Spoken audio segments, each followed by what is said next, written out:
Hello दोस्तों, आज हम बात करेंगे एओर्टिक डिसेक्शन वाले पेशेंट में लॉन्ग टर्म मैनेजमेंट कैसे किया जाता है। एओर्टिक डिसेक्शन बेसिकली एक बीमारी है जिसमें हृदय से निकलने वाली सबसे बड़ी नली यानी एओर्टा में क्रैक पड़ जाता है, वो नली फट जाती है, उसके लेयर्स में ब्लड भरने लगता है जिसकी वजह से नली क्रैक हो जाती है। एक जानलेवा बीमारी है, हार्ट अटैक से भी ज़्यादा इसका मृत्यु दर होता है। इसके बारे में हमने ऑलरेडी काफ़ी वीडियोज़ किए हैं। आज हम बात करेंगे इसके लॉन्ग टर्म मैनेजमेंट पर, यानी एक बार बीमारी ठीक हो जाए, हील हो जाए, तो उसके बाद इसमें क्या क्या मैनेजमेंट करना चाहिए, क्या क्या चीज़ों पर ध्यान रखना चाहिए। टॉपिक पर जाने से पहले जो लोग हमारे चैनल पर नए हैं उन्हें रिक्वेस्ट करूँगा कि चैनल को सब्सक्राइब करें, वीडियोस को लाइक करें, शेयर करें, फॉलो करें, कमेंट करें, पूरा देखें। टॉपिक इंपॉर्टेंट है, किसी और चैनल पर नहीं मिलेगा, इसे अंत तक देखिएगा। चलिए शुरू करते हैं। सबसे पहले आपको ब्लड प्रेशर को कंट्रोल करना बहुत ज़रूरी है। इस तरह के केस में आपको 120/80 से नीचे ब्लड प्रेशर कंट्रोल करना ज़रूरी है। जितना ज़्यादा नलियों में प्रेशर होगा उतना वो बड़ी नली को डिसेक्ट या क्रैक करने के चांसेस बढ़ जाएंगे। इसलिए आपको किसी भी हद तक उसको कंट्रोल करने की कोशिश करना पड़ेगा। हर हालत में आपका ब्लड प्रेशर 120/80 से नीचे रहना चाहिए। बीटा ब्लॉकर इसमें सबसे अच्छी दवा है, इसमें मेटोप्रोल, नेबिवोलोल, कार्बिडोल, बिसोप्रोल, ये सारी दवाएं आती हैं जो हृदय की गति को भी कम करती है और ब्लड प्रेशर को भी कम करती है और एओर्टा यानी बड़ी नली पर प्रेशर से पड़ने वाले दबाव को कम करती है। ACE इनहिबिटर्स जैसे lisinopril, enalapril, captopril, perindopril, ARB जैसे angiotensin receptor blockers, losartan, valsartan, candesartan, azilsartan, telmisartan या आर्नी यानी वालसार्टन साइक्लोपेंटिल कॉम्बिनेशन, ये सारी दवाइयाँ भी हार्ट के वैस्कुलर स्ट्रेस को कम करती है, इनर लाइनिंग के डैमेज को इम्प्रूव करती है यानी एंडोथेलियल डिसफंक्शन को इम्प्रूव करती है और ब्लड प्रेशर को कम करती है, ये भी ज़रूरी है। या कैल्शियम चैनल ब्लॉकर जैसे एम्लोडिपिन, निफेडिपिन, निट्रेंडिपिन, निकार्डिपिन, सिल्निडिपिन, इनमें से कोई एक दवा का प्रयोग किया जाता है ब्लड प्रेशर को कम करने के लिए। आपको हर हालत में ब्लड प्रेशर को कम करना है। अगर कोई स्पेसिफिक दवा से पेशेंट को कॉन्ट्राइंडिकेशन है या मनाही है तो दूसरी दवा का प्रयोग कर सकते हैं, लेकिन बीटा ब्लॉकर इसमें सबसे बेस्ट दवा मानी जाती है ब्लड प्रेशर को कम करने के लिए लॉन्ग टर्म मैनेजमेंट के हिसाब से। अक्यूट मैनेजमेंट एओर्टिक डिसेक्शन का उसको ऑलरेडी हमने अलग वीडियोज़ में डिस्कस किया है। इसके अलावा आप पेशेंट का सर्वेलेंस करते रहोगे, रूटीनली उसका हर 3 महीने 6 महीने में उसको बुलाते रहेंगे। ज़्यादातर केस में हर 3 महीने पेशेंट को बुलाते रहना चाहिए और पेशेंट का एटलीस्ट इकोकार्डियोग्राफी की वैल्यूएशन आपको 6 महीने से 1 साल में एटलीस्ट एक बार करना चाहिए। CT एंजियोग्राफी या CT एओर्टोग्राफी एटलीस्ट साल 2 साल में एक बार करना चाहिए। इससे आपको पता चलेगा कि वो डिसेक्शन में वापस बढ़ोतरी तो नहीं हो रही, उसके चेंज तो नहीं हो रहा साइज में, उसका ल्यूमेन बढ़ तो नहीं रहा है, कोई नया टीयर्स डेवलप तो नहीं हो रहा, कोई नए प्रॉब्लम तो नहीं हो रहे, कोई अगर अर्ली चेंजेस डिटेक्ट होते हैं तो तुरंत ट्रीटमेंट किया जा सकता है। बीमारी अपने आप में जानलेवा है और बहुत जल्दी बिगड़ सकती है। पेशेंट को हॉस्पिटल तक भी पहुंचने का टाइम नहीं मिले, इसलिए सर्वेलेंस रखना जरूरी है। आपने पेशेंट का ट्रीटमेंट करके घर भेज दिया और उसको कभी नहीं बुलाया, अगर ऐसी गलती होती है तो प्रॉब्लम ज़्यादा होगी, या पेशेंट सामने से नहीं आता है तो भी प्रॉब्लम्स होगी। इसलिए पेशेंट की रेगुलर सर्वेलेंस करते रहना ज़रूरी है। Patient regular life time BP कम करने वाली दवा रेगुलरली लेता रहे। कोलेस्ट्रॉल कम करने की दवा का यहाँ पे उतना रोल नहीं है जितना कि BP का है, क्योंकि एओर्टिक डिसेक्शन ज़्यादातर ब्लड प्रेशर रिलेटेड प्रॉब्लम है।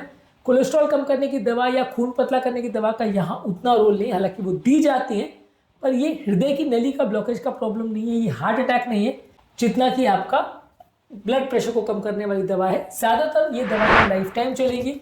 रेगुलर फॉलोअप की ज़रूरत है, रेगुलर सर्विलेंस की ज़रूरत है, रेगुलर CT एंजियो की ज़रूरत है।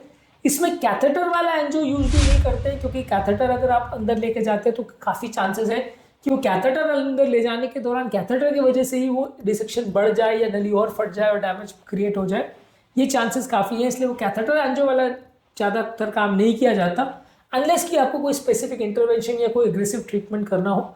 ज़्यादातर CT एंजियोग्राफी इसलिए प्रेफर करते हैं क्योंकि उसमें कोई क्रैक बढ़ने के चांसेस उतने ज़्यादा नहीं है, और अनलेस कोई स्पेसिफिक कॉन्ट्राइंडिकेशन हो CT एंजियो का, ज़्यादातर CT एंजियो हर साल 2 साल में एक बार एटलीस्ट करके देख लेना चाहिए, ये देखने के लिए कि कोई नया प्रॉब्लम तो ये नहीं हो रहा और कोई नई कंडीशन बिगड़ तो नहीं रही है। इसके अलावा लाइफस्टाइल चेंजेस में पेशेंट को नमक कम रखना है, ट्रांस फैट्स और सैचुरेटेड फैट्स को कम रखना है, रेगुलर बेस पे एक्सरसाइज करनी है। हालांकि बहुत ज़्यादा अग्रेसिव एक्सरसाइज रिकमेंडेड नहीं है, इससे हार्ट का प्रेशर बढ़ सकता है।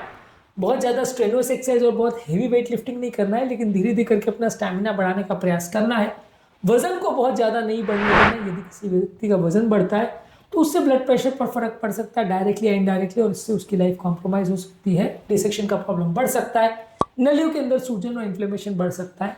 स्मोकिंग भी पूरी तरह से अवॉइड करना है। यदि कोई व्यक्ति स्मोक करता है तो उसकी नलियों में भी वैस्कुलर डैमेज होने का चांस बढ़ जाता है और उसको भी प्रॉब्लम्स होने का चांस बढ़ जाता है, तो स्मोकिंग भी अवॉइड करना है, अल्कोहल भी अवॉइड करना है। कोलेस्ट्रॉल अगर प्रॉब्लम है तो कोलेस्ट्रॉल कम करने की दवा दी जाती है। हालांकि जैसे कि मैंने कहा एथेरोस्क्लेरोटिक डिजीज ये नहीं है, पर फिर भी कोलेस्ट्रॉल का ब्लॉकेज इसके रिस्क को बढ़ा सकता है, तो कोलेस्ट्रॉल कम करने की दवा दी जाए तो उसमें कोई नुकसान नहीं है। और ब्लड प्रेशर के अलावा आपको डायबिटीज़ का भी अगर प्रॉब्लम है तो डायबिटीज़ को भी उसको कम करना चाहिए। डायबिटीज़ से भी वैस्कुलर रिस्क बढ़ती है। हालांकि ये बीमारी डायबिटिक्स लोगों में बहुत ज़्यादा होने का चांस नहीं है और ये हार्ट अटैक जैसा प्रॉब्लम नहीं है, लेकिन फिर भी अगर डायबिटीज़ है या उसके होने का अंदेशा है तो उसको कंट्रोल करने से आपको नलियों की ओवरऑल वैस्कुलर हेल्थ को इंप्रूव करने में मदद मिलेगी। तो डायबिटीज़ भी मैनेज करना चाहिए। यदि आपको कोई ऐसा चेंजेस मिलता है या कोई नई प्रॉब्लम्स डेवलप होती है कि डिसेक्शन बढ़ रहा है या प्रॉब्लम हो रही है, तो कार्डियोवैस्कुलर सर्जन या जो वैस्कुलर सर्जन होते हैं जो इसमें चेंजेस करते हैं या जो इसमें सर्जरी करते हैं उनके साथ रेगुलर टच पर रहने की आवश्यकता है, ये देखने के लिए कि इसमें आगे क्या करने की आवश्यकता है और अगर कंडीशन बिगड़ती है तो सर्जरी की आवश्यकता हो सकती है। कुछ लोगों को जेनेटिक प्रॉब्लम्स होती है जैसे मार्फन सिंड्रोम और लुईस डाइट सिंड्रोम। ये बेसिकली ऐसी डिजीज है जिसमें आपकी नसों की ऐसी बनावट होती है कि वो कच्ची होती है और उसमें डिसेक्शन होने का चांस ज़्यादा होता है, तो वहाँ पे आपको जेनेटिक काउंसलिंग की ज़रूरत है, ये देखने के लिए कि अगली जनरेशन में वो ट्रांसमिट नहीं हो जाए और वो प्रॉब्लम अगली जनरेशन में और ना बढ़ जाए। पेशेंट को इस बारे में एजुकेशन करने की आवश्यकता है कि बीमारी क्या है, इसके क्या लक्षण होते हैं, कैसे होती है, इसके लक्षण और हार्ट अटैक के लक्षणों में क्या फ़र्क है और इस बीमारी को कैसे जल्दी डायग्नोस करें। इस बारे में पेशेंट को, उनके फैमिली मेम्बर्स और रिलेटिव्स को डायग्नोसिस के बारे में और बीमारी के बारे में बताना आवश्यक है। और इमरजेंसी में क्या मैनेज करना है, कैसे करना है, घर पर क्या ट्रीट करना है, ये सारी चीज़ें आपको पेशेंट और उनके फैमिली मेम्बर्स को समझाना आवश्यक है ताकि वो इस बीमारी के बारे में बेटर वे में समझ पाए और इसको बेटर वे में मैनेज कर पाए।